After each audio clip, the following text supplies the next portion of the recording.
Ya halo semuanya, welcome back di Tiang Jauh Podcast Bola untuk semua dari Popo on the Radio. I'm your host, Popo Kusen. Dan akhirnya ya Premier League balik lagi setelah kemarin international break. Always feels good man. And seperti biasa kita akan ngebahas pertandingan-pertandingan Premier League minggu lalu, sekaligus memberikan preview untuk pertandingan Premier League weekend ini. Pertama-tama gue mau ngucapin turut berduka cita ya untuk meninggalnya Sir Bobby Charlton di usia 86 tahun. Dia adalah legenda yang Manchester United, dan sebagai fansnya MU gue juga ngefans sama dia sih. Ya respect sama dia walaupun gue gak pernah lihat dia main, dan gue sampai sekarang juga masih gak jelas sih sebenarnya posisinya apa. Dia kadang main tengah, kadang main striker. So I'm not sure, kayaknya terakhir dia main di lini tengah deh. But anyway, buat gue Bobby Charlton tuh adalah pemain favorit gue, karena ya udah ketahuan umurnya gue lah.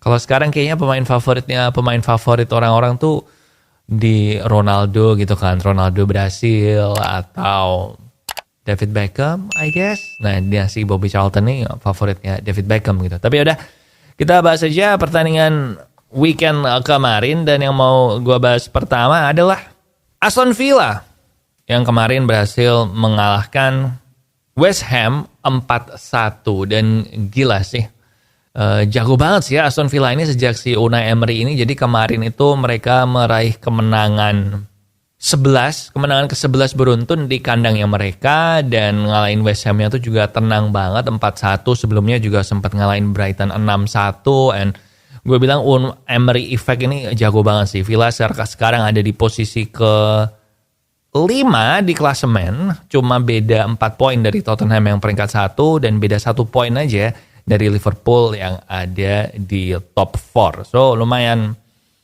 nyeremin sih. Pau Torres jago, Musa Diaby jago, Douglas Luiz juga yang tadinya gue pikir udah jadi spesialis penalti doang, tapi sekarang juga ngegolin banyak. So lumayan keren sih Aston Villa. Kayaknya bisa memperebutkan tiket Eropa musim ini.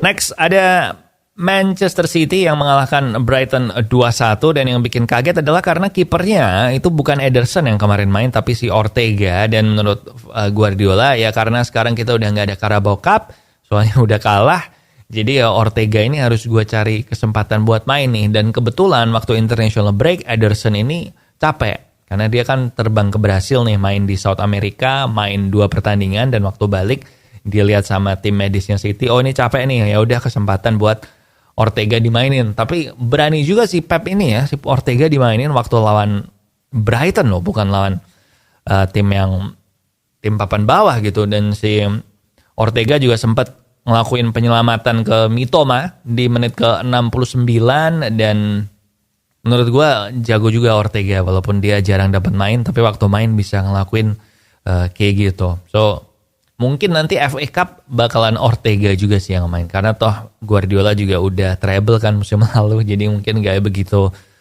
nafsu buat kayak gitu. Next ada Chelsea lawan Arsenal 2-2, dan ini yang jadi sorotan orang-orang adalah blunder yang dilakukan oleh Robert Sanchez yang membuat Chelsea ini jadi nggak jadi menang nih lawan Arsenal, padahal mereka udah unggul lebih dulu 2-0. And si Sanchez ini tapi sama Pochettino tetap dibilang bahwa kita tetap happy sama Sanchez, wajar kalau goalkeeper ngelakuin kesalahan, jadi kita tetap berdiri bersama Sanchez. Nah yang menarik dari pertandingan ini adalah si golnya Mudryk itu si Mudryk bilang kalau dia emang disuruh sama Pochettino untuk memperhatikan bahwa si Raya ini sering banget keluar ke depan, jadi suruh mencoba chip kayak gitu. Dan si Arteta dan pemain-pemain Arsenal lain beranggapan kalau Mudryk ini nggak sengaja. Kayaknya itu nggak sengaja lah. Jadi mirip kayak golnya Ronaldinho ya di Piala Dunia 2002. Aduh, ketahuan umurnya lagi kan gue. 21 tahun yang lalu men, dan gue tahu.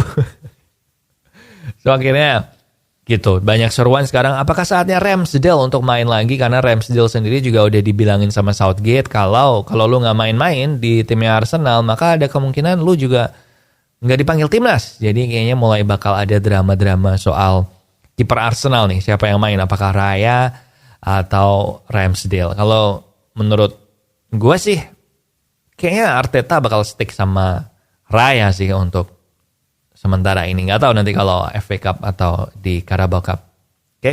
Next ada MU 2-1 lawan Sheffield United, boleh dibilang tim papan bawah saat ini dan penampilannya nggak meyakinkan sih, terutama di babak pertama ya menurut gue. Dan Rashford gila, jelek banget musim ini, gue bilang nggak tahu kenapa. Dia kemarin sama England udah ngegolin yang sebenarnya golnya dia itu juga kalau lu lihat dari komplainan fans MU untuk Rashford musim ini yang sangat serakah. Nah golnya dia kan juga lumayan serakah kan, sebenarnya bisa diumpan ke Harry Kane yang ada di sebelah kanannya dia juga. Tapi yang ini gol, jadi nggak jadi masalah gitu. Tapi di MU dia sama men, kurang. Dan gue bilang Garnacho itu abis masuk malah bikin permainan MU jadi lebih bagus. Dia kayak lebih yakin gitu daripada Rashford, dia mau ngapain dan sebagainya. Rashfordnya sendiri dipindah ke kanan waktu Garnacho masuk. And kalau Garnacho terus main kayak gini, bukan nggak mungkin posisinya Rashford bisa terancam sih. Dalam artian ya, si Rashford mungkin bisa ke sayap kanan atau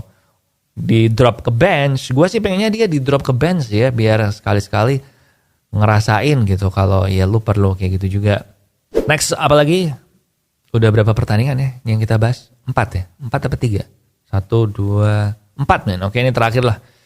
Terakhir kita akan ngebahas Liverpool Everton 2-0. Dan yang jadi sorotan di sini adalah wasitnya men. Wasit Liga Inggris gue nggak tahu kenapa musim ini tuh buruk banget, dan itu terjadi juga di sini di Liverpool sama Everton ini. Ada Ibrahima Konate yang mungkin harusnya dapat yellow card yang kedua dan sekaligus kartu merah. Kemudian pada protes ke wasit, si Sean Dyche bilang dia nggak percaya wasit di depan mata bisa miss kejadian itu. Dan gue bilang si wasitnya kemarin ini, si Paulsen ini ya, Craig Paulsen ini, dia kayak terlalu bergantung sama VAR itu di berbagai macam keputusan penting. Dia kayak minta bantuan VAR, kecuali waktu yang Konate memang nggak bisa pakai VAR tuh, orang di depan matanya dia kan. Jadi ini gawat sih, VAR ini harus benar-benar segera